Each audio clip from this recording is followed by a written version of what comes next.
On to sport. Port Adelaide's vice-captain Brad Ebert says his side can overcome the disappointment of Saturday's finals ending thrashing at the hands of the Western Bulldogs to finish its campaign on a positive note.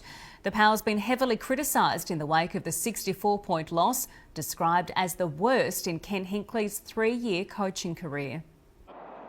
Port's biggest defeat of the season inevitably led to queries over attitude, and the players are still searching for answers ahead of Saturday's clash with Greater Western Sydney. When those sort of things get questions, it's pretty, it's hard to sort of answer, I guess, because that's something that is really a non-negotiable. The Power's only previous loss to the Giants prompted the sacking of former coach and favourite son Matthew Primus.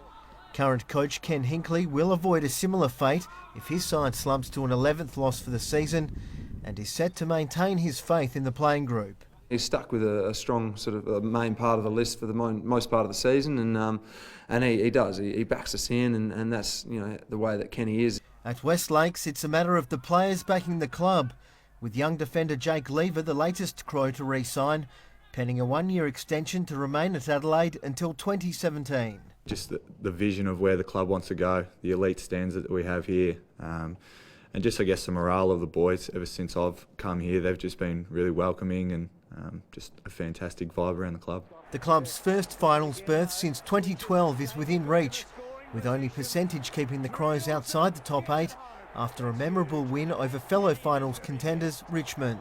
Last week was a huge stepping stone for us, the way we come out and performed, and I think Campo said at the start of the week, or even at the end of the game, that's the blueprint of how we want to play.